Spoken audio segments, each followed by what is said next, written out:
A man spent 40 years mastering lightning, only to learn the heavens had never given him a single spark of talent. Worse still, that truth reached him only after his body was already dying. Tell me, what would you do if fate mocked every sacrifice you had ever made? Would you surrender, or would you return in another life and force the world to admit it was wrong? Long before that cruel revelation, Eftel had been known as the weakest member of the hero party. The water hero could drown an army with one gesture. The fire hero could turn a fortress into molten stone. The earth hero could stop monsters with walls that split the ground. Eftel had lightning, but only after years of brutal effort. Every spell cost him more time than it cost everyone else. Every breakthrough arrived after countless failures. Every victory felt borrowed from a future he might never reach. Other mages called him slow. Some quietly called him hopeless. Eftel heard them all. Then he trained harder. He studied while others slept. He repeated formations until his fingers bled. He rebuilt failed spells from their smallest symbols. He refused to let talent become an excuse for defeat. That stubbornness eventually placed him beside the greatest heroes of his age. Together, they marched against the demon lord. Eftel was not the strongest attacker. He was not the fastest caster. But he understood the battlefield better than anyone. He spotted weaknesses the others missed. He reinforced formations before they collapsed. He redirected enemy spells. He protected his companions when their power left them exposed. Again and again, the party survived because Eftel remained calm. When the final battle came, his lightning opened the path to victory. The demon lord fell. The invasion ended and a silence fell across the world that no one had believed possible. The kingdom gathered to honor the heroes. Normally, this was where the weakest member would be discarded. Normally, nobles would claim he had contributed nothing. Normally, a man like Eftel would be denied his reward. But this king chose gratitude over convenience. Before the entire court, he praised all four heroes. Then he announced a title greater than wealth. Each hero would become an emperor. The water hero received his crown first.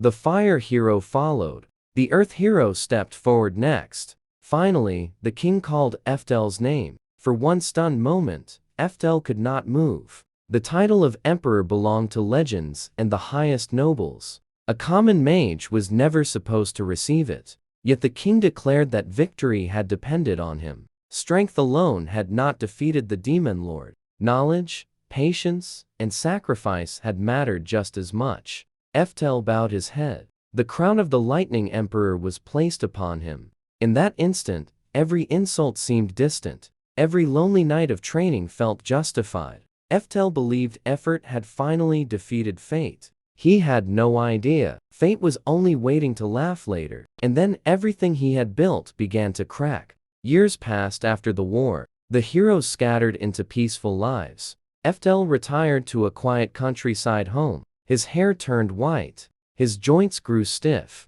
His fame became a story told to children. But retirement did not make him idle. He took in young children with nowhere else to go. Some were orphans with no memory of a home. Some had been abandoned. Some simply needed a place that would not judge them. Eftel gave them food, shelter, and magical training.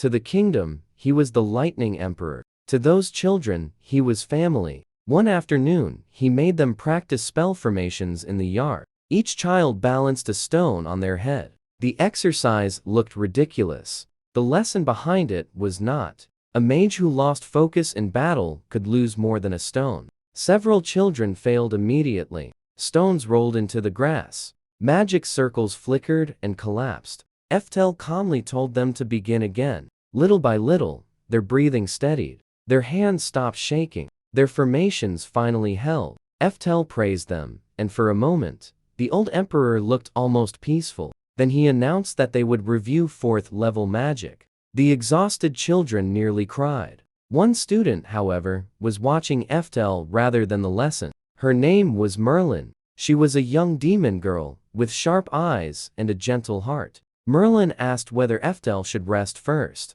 He laughed and said his knees still worked. A little standing would not defeat an emperor. The other children smiled. Merlin did not smile. She was already counting his breaths. She had noticed the blood he sometimes wiped away when he thought no one was watching. He always turned away before the other children could see how weak he had become. And while Eftel thought he was hiding his weakness, Merlin already knew he was dying. She also knew he would never willingly stop teaching. That knowledge frightened her more than any monster, so Merlin began planning a reckless way to replace him. Eftel had found Merlin years earlier during the Demon War. Her mother had been caught in the destruction surrounding one of his battles. The infant demon girl had no one left to protect her. Eftel could have walked away. Instead, he carried her home. He knew members of her family may have died because of his side.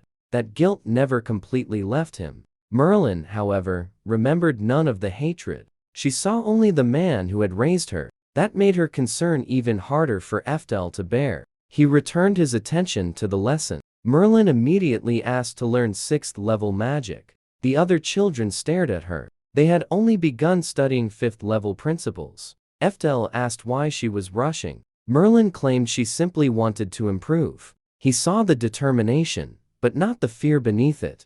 Eftel refused her request. Power without strong foundations was a trap.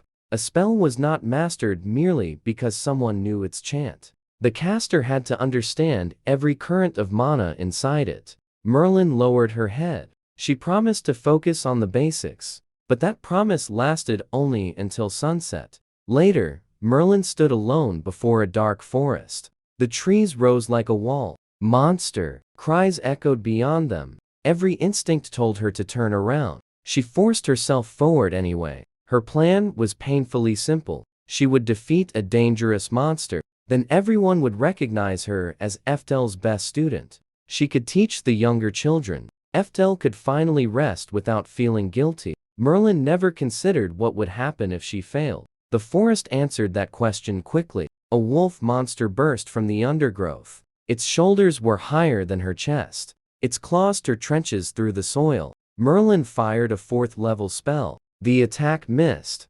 She cast again. This time, the magic struck. The wolf barely slowed. It charged through the smoke. Merlin ran, her spell, half-formed and useless, behind her. Branches whipped across her face. Her breath became sharp and painful. The wolf kept gaining. She knew she could not escape, so she gambled everything on the spell Eftel had refused to teach her. Merlin began the chant for 6th level lightning. The words tangled on her tongue. She forced herself to continue. The wolf closed the distance. Its growl shook her concentration. Merlin held the formation together. At the final word, lightning exploded from her hands. The forest flashed white. Merlin almost laughed with relief. That was when the wolf stepped through the blast, untouched. The spell had produced noise and light, nothing more. Merlin's relief vanished before she could even draw another breath. The beast slammed her onto the ground. Pain emptied her lungs. Its shadow covered her body. Jaws opened above her. Merlin realized too late that good intentions could not replace skill. A bolt of true lightning struck the wolf. The monster flew sideways. Merlin recognized the sound immediately. Eftel had come. Relief flooded her face. Then she saw his expression. The old emperor was furious.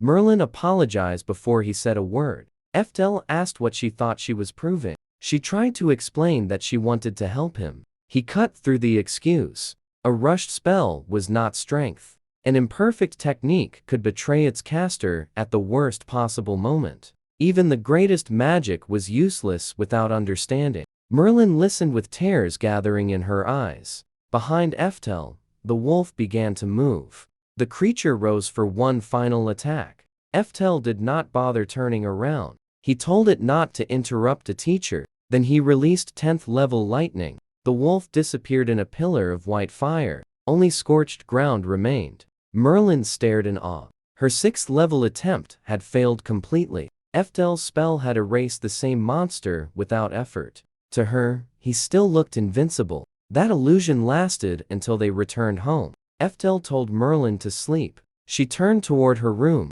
A wet cough stopped her. Eftel collapsed to his knees. Blood spilled across the floor. Merlin rushed to him. The Lightning Emperor could barely lift his head. He apologized for appearing weak. Merlin finally admitted that she had known about his sickness. She had been training desperately because she feared losing him. Eftel realized his silence had nearly gotten his daughter killed. He blamed himself for her recklessness. Merlin begged him to stop teaching. Eftel refused. He had never rested when there was still something left to teach. He did not have much time left. That was exactly why he could not waste it resting. He wanted to pass on everything he knew. Once, Eftel had dreamed of becoming the strongest mage alive. He no longer believed that dream was possible. The other emperors were younger. They were faster. They possessed talent he could never match. So Eftel had chosen another way to leave his mark. He would raise students who could surpass him.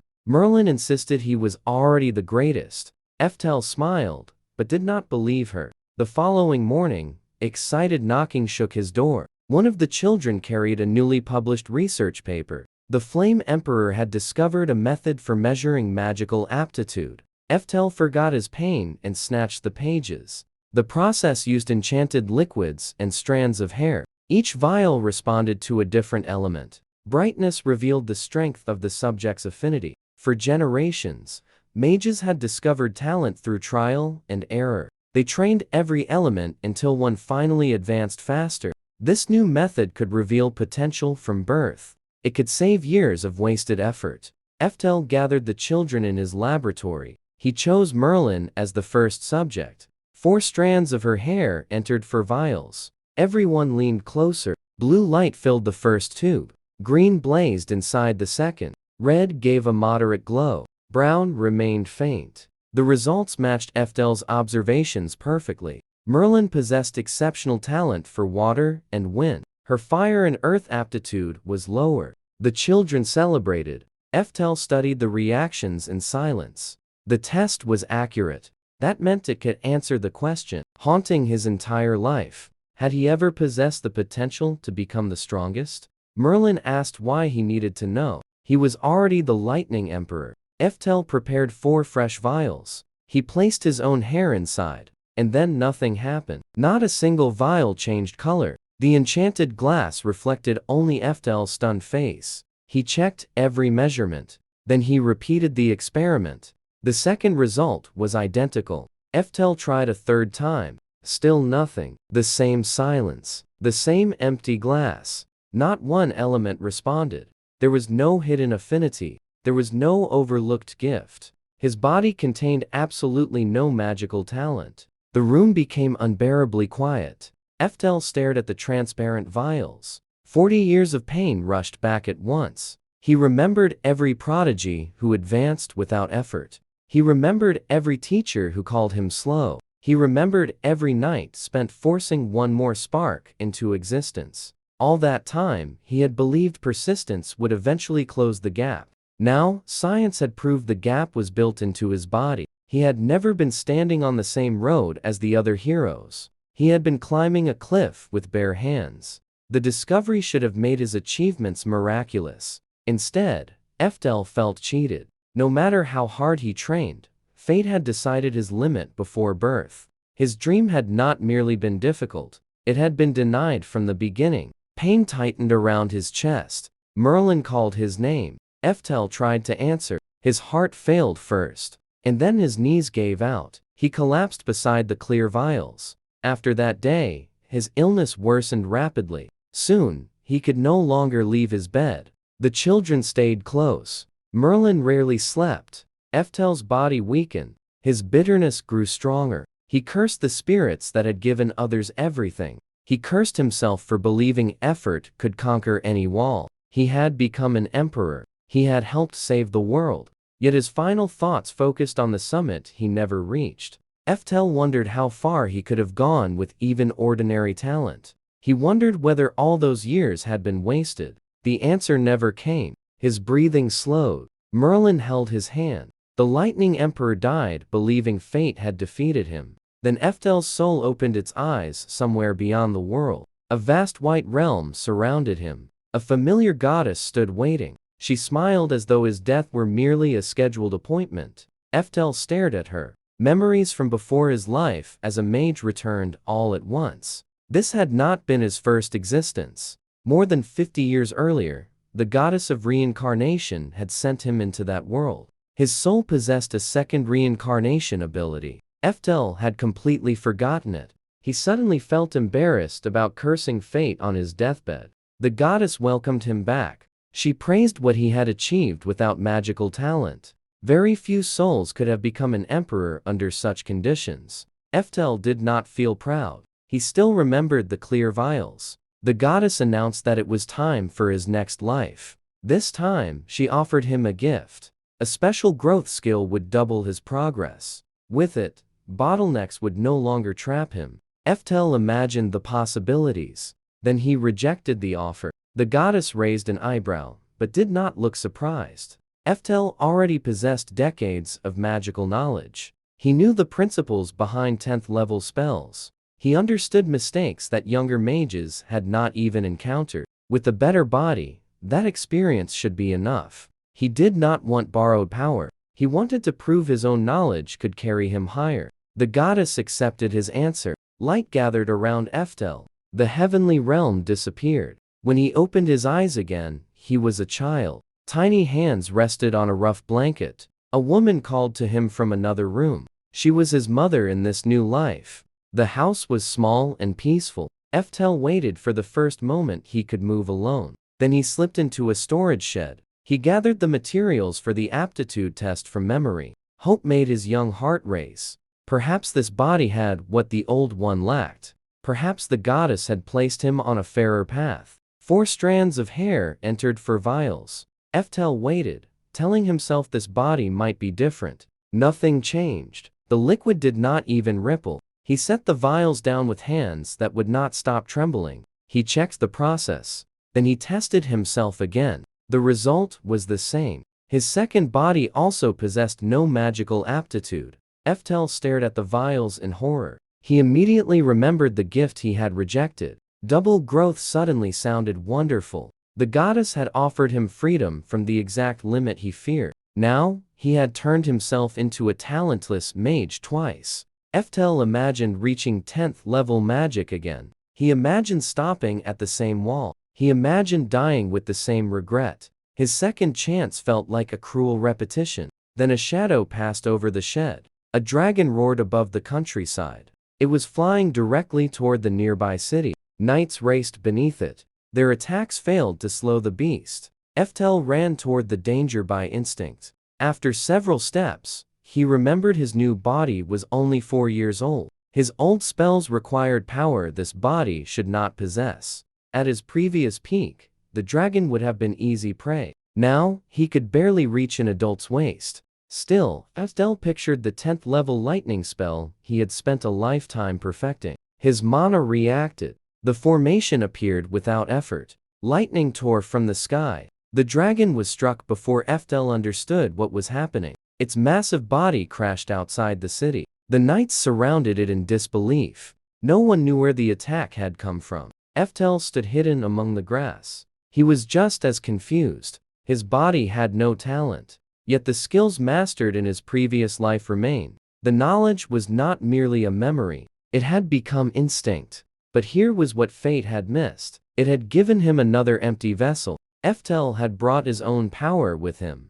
That realization destroyed his despair. 3 years passed, 3 years of studying a world that had forgotten its own magic. Eftel studied history, geography, and modern magic. He learned that he had been reborn in the same world. 400 years had passed since his death. The hero party had become legend. The kingdoms had changed their borders. His own name appeared in old books. Some accounts praised the Lightning Emperor. Others reduced him to a supporting figure beside greater heroes. Eftel found that almost amusing. He had more important concerns. In this life, he lived with his mother, far from the capital. His father was Duke Orchid. Strangely, Duke Orchid was one of Eftel's own distant descendants. That connection should have made their meeting interesting. Instead, Eftel had never seen him. His mother was only one of the Duke's mistresses. She possessed no magical aptitude. The other women in the household treated that as a stain.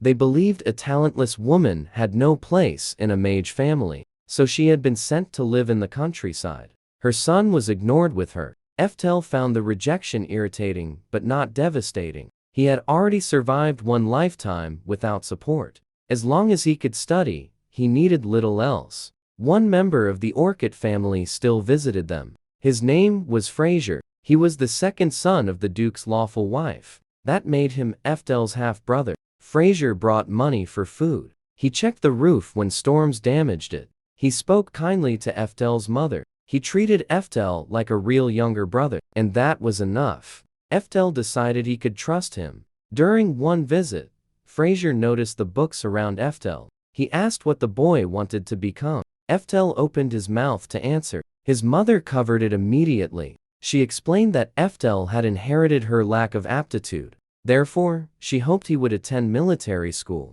Fraser brightened. He had graduated at the top of his class in swordsmanship. To him, the military path offered honor and security. He promised to help Eftel prepare. Before the boy could object, training began. Fraser placed a wooden sword in his hands. He demonstrated basic footwork. Eftel copied the movements politely. He understood why they were trying to redirect him. They wanted to protect him from disappointment. But protection built from surrender felt like another prison. Eftel told Fraser that he wanted to study magic. Fraser's expression softened with pity. He explained that some dreams were simply impossible. There was no shame in choosing a path that matched one's ability. Eftel refused to abandon his goal. After several arguments, Fraser proposed a challenge. He would cast a spell. If Eftel could reproduce it, he would support the Magic Academy plan. Eftel accepted at once. To him, the test sounded easy.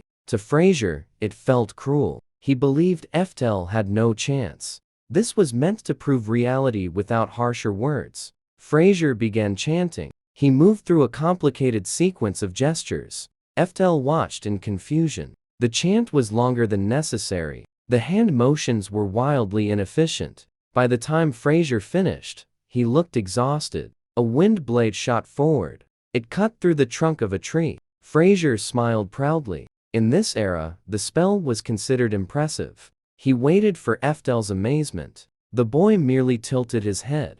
Then Eftel raised one hand. He used no chant. He performed no ritual. A wind blade erupted across the yard. It sliced through several trees. The attack continued into the forest. A wide section of woodland collapsed. Eftel looked at the destruction and frowned. Fraser had asked him to copy the spell. Instead, he had accidentally used 4th level magic. Fraser stared at him. His mouth opened. No sound came out. Eftel explained that the original spell had been only 2nd level. He had added too much power. That explanation made everything worse. In the modern age, 4th level magic was advanced. Even adult mages struggled to cast it. A 7-year-old should not understand the formation. Eftel became equally disturbed. 4 centuries earlier, 4th level magic had been basic. He casually mentioned that he could still use 10th level spells. Fraser's face went blank. Then he fainted. Eftel carried him inside. While Fraser recovered, Eftel searched through modern textbooks. The truth was worse than expected. Magical knowledge had collapsed over 400 years. Chantless casting was treated as a legendary art. Basic formations had been forgotten. Machines now replaced skills once taught to students. The world had inherited magic without understanding it. When Fraser woke, he demanded an explanation. Eftel knew the truth could cause chaos. So he lied with complete confidence. He claimed Fraser's own spell had broken the trees. A piece of wood must have struck his head. Everything else had been a hallucination. Fraser resisted. Eftel repeated the story until doubt took root. Eventually, Fraser accepted it. For now, the reincarnated emperor would hide his magic. He agreed to continue preparing for military school. At first, swordsmanship was only camouflage. Then Fraser defeated him once, twice, and a third time. No matter how Eftel adjusted, Fraser kept putting him back on the ground. The repeated defeats dug deeper into his pride than any insult. Soon, irritation hardened into a challenge he could no longer ignore. He began training seriously just to repay the humiliation. He studied balance. He refined footwork. He practiced until his palms blistered. By the age of 10, his wooden sword moved like a blade. He could toss a log into the air, then he could cut it into pieces before it touched the ground. Eftel had to admit the training was enjoyable. Magic remained his obsession. But a sword offered a different kind of clarity. There were no chants. There were no complicated formations. Only distance, timing, and intent. A new idea began to form. Why choose between mage and swordsman? He could become both. One afternoon, Fraser arrived with a guest. The man behind him was enormous. His shoulders blocked the sunlight. His presence made the yard feel smaller. Fraser introduced him as Moria. Moria had once commanded the kingdom's knights. He was also famous for never praising anyone. Fraser had spoken constantly about Eftel's talent. Now, Moria wanted to see it himself. He handed Eftel a wooden sword. Then he told the boy to attack, however he wished. Moria even turned his back. The gesture looked insulting. Eftel did not move. There was no opening. Every angle around Moria invited a counterattack. The retired captain waited. Then he grew bored. Without warning, he attacked first. His wooden blade cut through the air. Eftel barely stepped aside. Moria remained unimpressed. Any novice could avoid such a simple strike. The next attack came faster. Eftel blocked. The force drove him backward. His young arms trembled. Raw strength favored Moria completely. Eftel reinforced his muscles with mana. Physical enhancement spread through his body. Moria's eyes sharpened. That level of control was unusual for a child. Fraser had noticed the same mystery. As far as he knew, Eftel could not cast spells. Yet the boy possessed abundant mana. He manipulated it more naturally than trained mages. Eftel could have ended the duel immediately. One hidden spell would have settled everything. But that victory would prove nothing about his swordsmanship. He wanted to defeat Moria fairly. Eftel charged again. Moria answered with a heavy downward slash. Their weapons collided. Eftel's feet sank into the soil. Moria increased the pressure. The boy's arms bent. Fraser thought the match was over.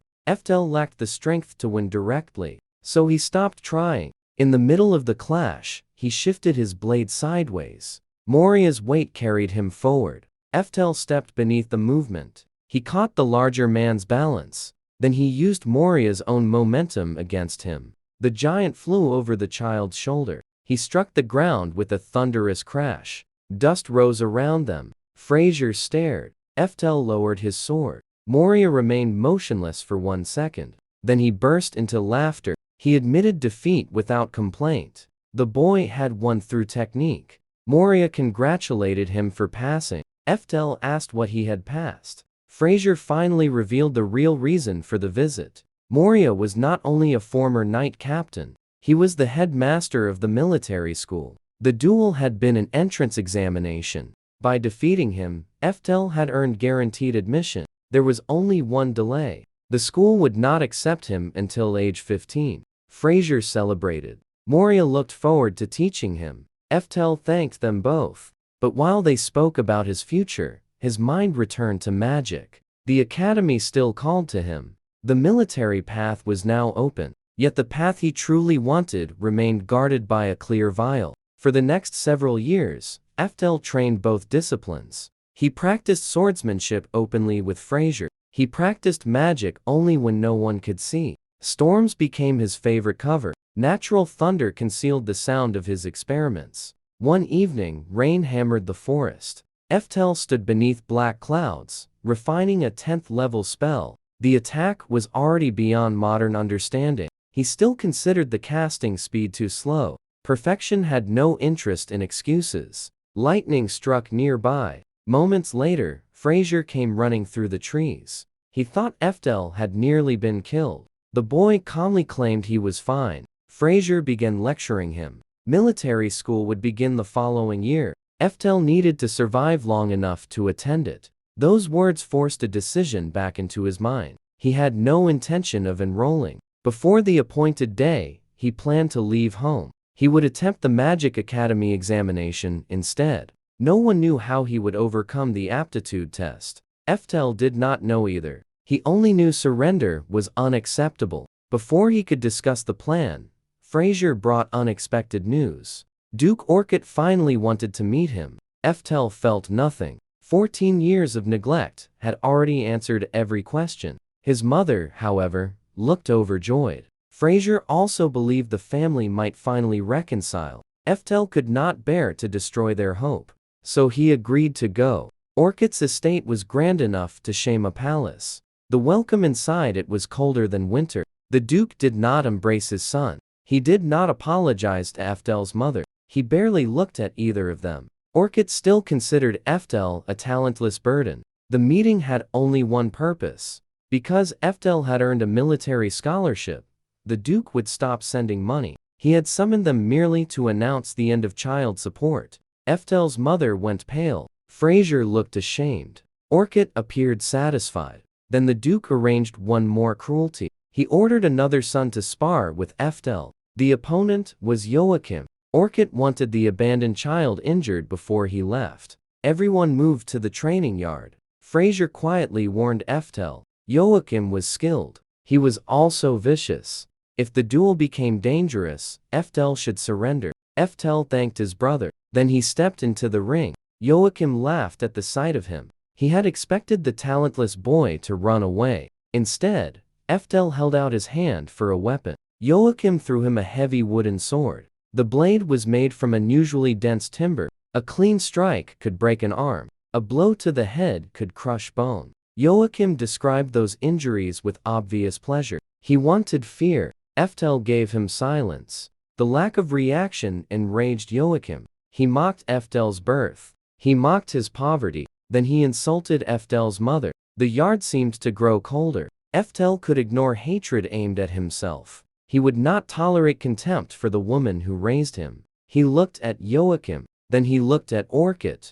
Both men carried blood descended from his former life. For the first time, Eftel felt ashamed of that legacy. Killing intent spread around him. Joachim sensed the change. The duel began. Eftel crossed the distance instantly. His first strike aimed at Joachim's head. The older boy escaped by pure reflex. Wood sliced past his face. Eftel frowned.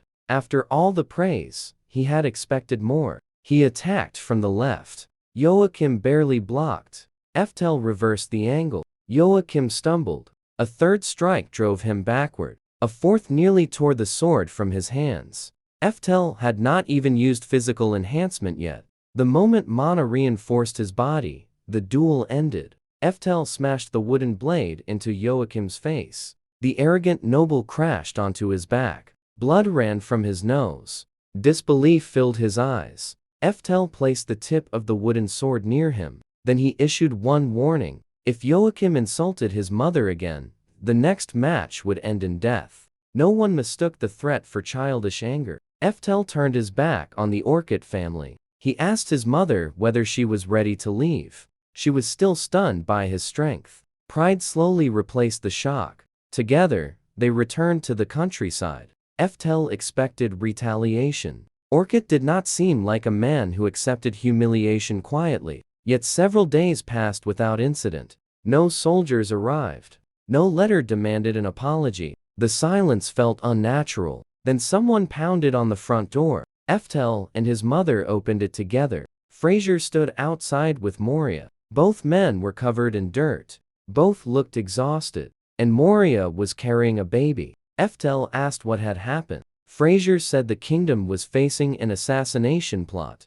Intelligence had warned that enemies were targeting the prince. The capital strengthened its defenses. But armed barbarians still slipped into the city. Their attacks created chaos around the palace. While guards fought in the streets, assassins moved toward the royal nursery. Moria and Fraser reached the child first. They took the prince and escaped. The countryside house was the safest hiding place they knew. Eftel looked at the sleeping infant. The struggle over his life began before he could even speak. The reason was a dispute within the royal bloodline. The previous king had 2 sons. Tradition favored the eldest. Ability favored the younger. Because the younger prince was far more capable, he inherited the throne. The elder brother became crown minister. For many years, the new king had no male heir. That made the minister's son the likely successor. Then the king finally had a son. The newborn prince destroyed the minister's path to the throne. Now, the minister wanted the baby removed. A dead infant would restore his own son's claim. Fraser believed Duke Orchid was helping the conspiracy. If the minister's family gained the crown, Orchid expected power in return. Eftel felt disgust rather than surprise. The man who abandoned his child was now helping murder someone else's. Returning the prince to the capital was impossible. The palace itself might already be compromised. Fraser proposed crossing the border. They would take the infant far beyond the conspirators' reach. At dawn, Moria prepared horses and supplies. Fraser wrapped the prince carefully. Eftel emerged wearing travel clothes and carrying a sword. His mother demanded to know where he was going. He said he would accompany them. She objected immediately. Eftel had already been dragged into enough danger. Moria, however, welcomed the decision. They needed every capable fighter available. Eftel normally avoided political conflicts. This time, the death of his former life mattered. A king from this royal line had honored him when others could have dismissed him. That king had recognized the weakest hero's contribution. Eftel would not ignore the danger facing his descendant. Orchid's involvement made the responsibility even greater. If Eftel's own bloodline threatened the prince, he would correct it. He promised his mother that he would return. Then the group entered the forest.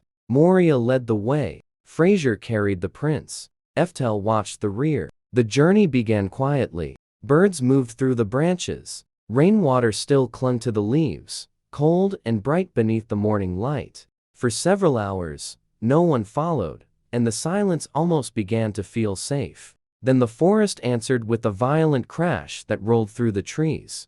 The sound resembled thunder striking the ground just beyond their sight. Birds exploded from the canopy, scattering in every direction at once. Fraser tightened his hold on the prince as the infant stirred against his chest. No one knew exactly what had caused the noise. A silence followed, too complete to be peaceful, and too heavy to ignore. Moria ordered everyone to move faster before whatever made that sound reached them. The border lay beyond the far edge of the forest. If they reached open country, they might still escape. The trees began to thin, and pale daylight appeared between the trunks. For one brief breath, freedom looked close enough to touch. Fraser reached the edge first. Then he stopped so suddenly that Moria nearly collided with him. And just like that, hope died. An army waited outside the forest.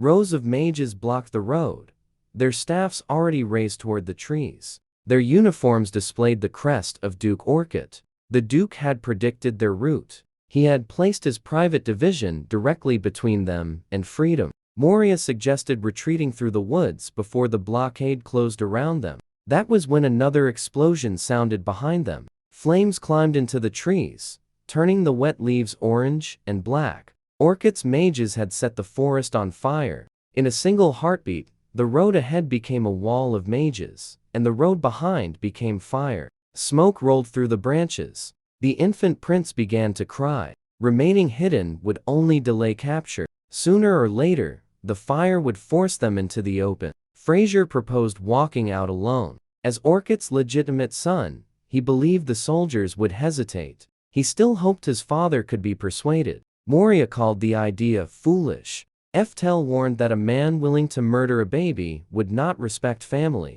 Fraser could not abandon his final hope. He insisted that Orchid was not completely evil. Perhaps ambition had blinded him. Perhaps hearing the truth from his own son would bring him back. Before anyone could stop him, Fraser stepped into the clearing. He raised both hands. His sword remained behind. The army aimed spells at him. Fraser asked to speak with Duke Orchid. The Duke descended from his command platform. Relief passed across Fraser's face. He believed his father had chosen conversation over bloodshed. Orchid approached slowly. Fraser begged him to end the assassination plot. It was not too late. They could return to the capital together. They could protect the prince. They could expose the minister. They could still save the family from disgrace. Orchid listened without emotion. Then he produced a small magical device. Eftel saw the metal flash. He shouted a warning. The warning came too late. Lightning erupted from the device.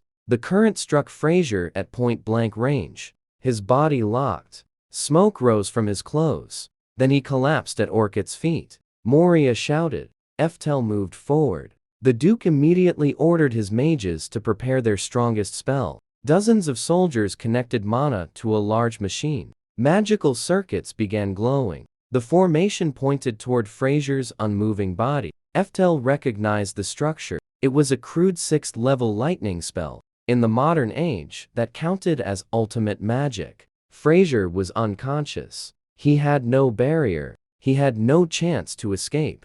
The machine released its power. A pillar of lightning swallowed him. The ground exploded.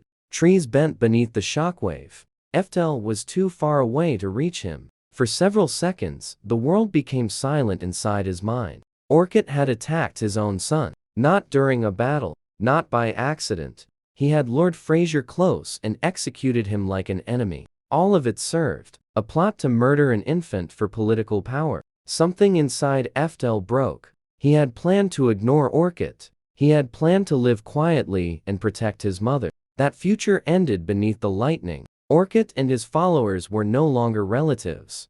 They were a disease inside the kingdom. Eftel decided the disease would end here. He told Moria to protect the prince. Then he stepped toward the clearing. Moria saw his expression and did not argue. Orchid's soldiers noticed a lone boy approaching. Several laughed. Others assumed fear had driven him mad. Eftel looked past them toward the crater where Fraser had fallen. His voice remained calm. He asked whether Orchid understood what he had done. The Duke answered with contempt. A disobedient son was no son at all. Those words removed the last trace of hesitation. Eftel raised his hand. A massive magic circle opened beneath the forest. Cold surged through the burning trees. A 9th level ice spell erupted. Flames vanished under waves of frost. Steam exploded into the air. Burning branches became crystal. The wall of fire disappeared in seconds. Orchid's army fell silent. Most of the mages had never seen 7th level magic. 9th level power belonged to myths. Yet a boy had cast it without a chant. Without a machine. Without visible effort. Orchid recovered first. He screamed for the entire division to attack. The soldiers formed ranks. Hundreds of magical arrows appeared. Their tips burned with explosive energy. Eftel continued walking. The first volley filled the sky. Every projectile flew toward him. The battlefield vanished beneath explosions. Fire rolled across the ground. Orchid smiled. No child could survive that attack. Then a small figure stepped through the smoke. Eftel was completely unharmed. Not even his clothes had burned. The soldiers stared at him. Eftel understood their shock. This era had forgotten continuously active shield magic. A trained mage should never wait for danger before creating a barrier. Protection had to exist before the enemy moved. Eftel's shield had been active since he entered the clearing. To him, the technique was basic. To Orchid's army, it looked impossible. The Duke refused to retreat. He ordered the 6th level machine prepared again. The surviving mages rushed to obey. Mana poured through metal circuits. Lightning gathered above the formation. This was the strongest weapon their division possessed.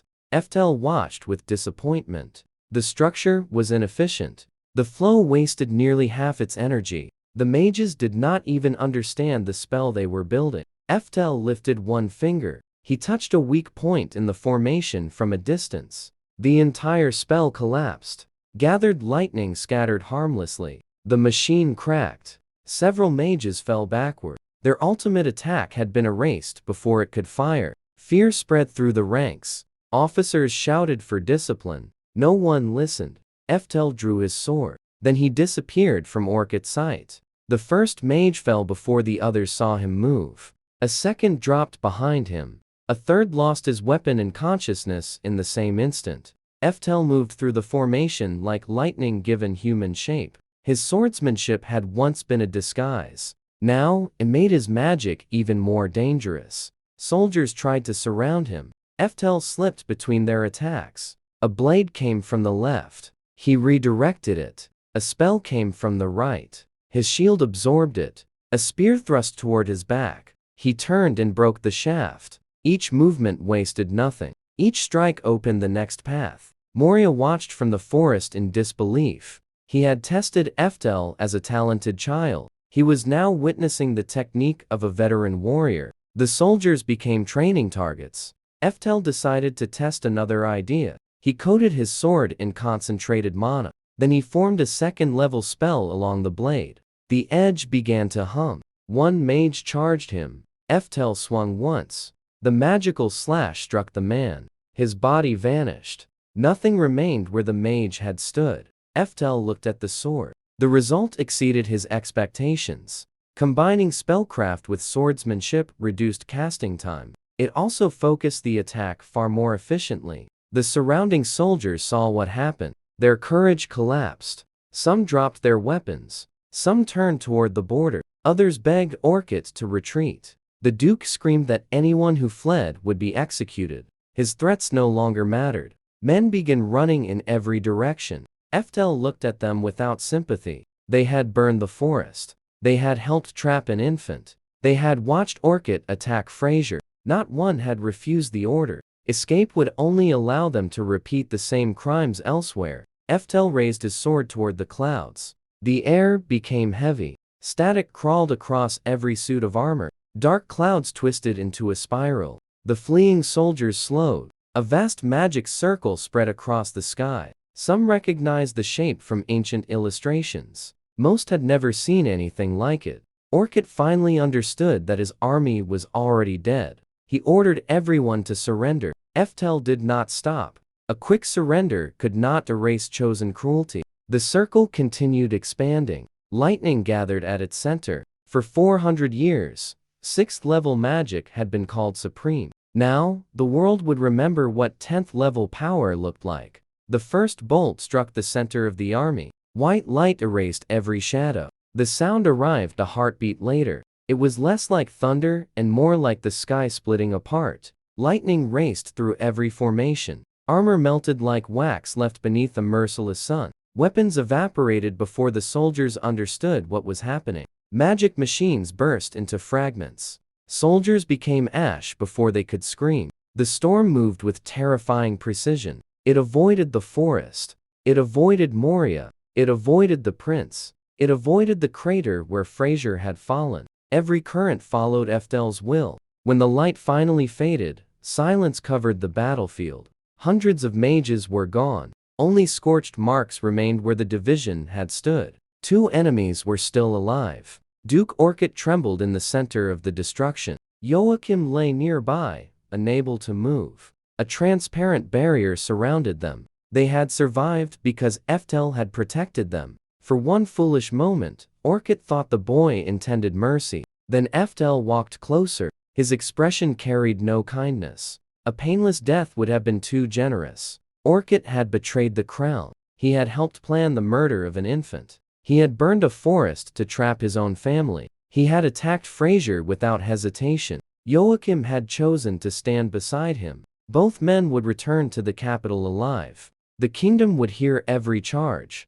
The families of the dead would see who caused the bloodshed. Orchid tried to defend himself. He claimed politics required difficult choices. Eftel asked whether murdering his own son had also been politics. The Duke had no answer. Joachim dropped to his knees. He begged for forgiveness. Eftel remembered the insults directed at his mother. He remembered the delight in Joachim's face before their duel. Fear had not changed the man's character. It had only removed his confidence. Moria emerged from the forest. He bound both prisoners. Then Eftel turned toward the crater. The rage holding him upright suddenly became dread. He rushed to where Fraser had fallen. Broken earth covered the impact point. Smoke still rose from the stones. For several seconds, they heard nothing. Moria began digging with his hands.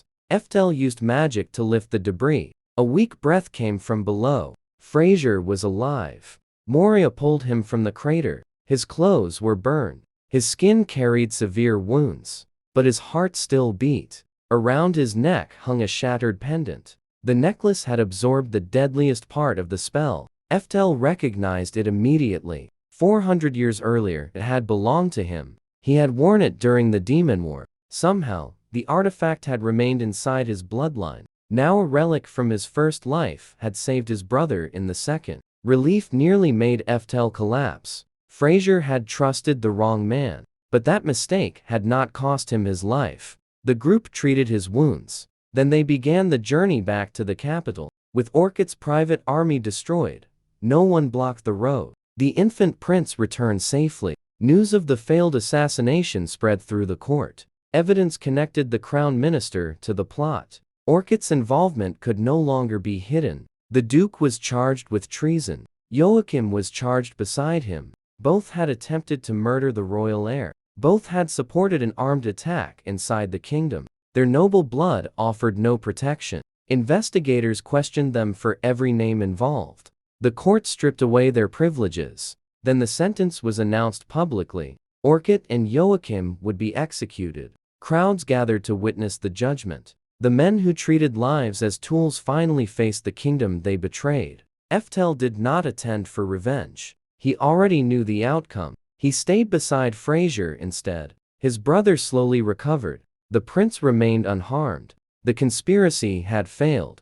Yet the Orchid family faced another problem. The duke's treason had stained the entire house. Several nobles demanded that the title be abolished. The estate could have been divided.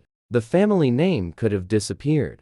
Then the king considered Fraser's actions. He had opposed his father. He had carried the prince out of danger. He had risked his life protecting the royal heir. That courage changed the verdict. The Orchid title would survive. Fraser would inherit it. The kindest son became the new head of the family. Eftel thought the decision was deserved. Fraser had helped him when no reward was possible. Now, the kingdom trusted that same compassion. Once Fraser recovered, Eftel requested a private meeting. Moria joined them. Both men had seen too much to accept another weak excuse. Eftel decided to reveal part of the truth. He admitted that the magic on the battlefield belonged to him. The forest fire had been extinguished by his 9th level spell. The army had been destroyed by his 10th level lightning. The impossible wind blade years earlier had not been a hallucination. Fraser could only stare. Moria remained silent.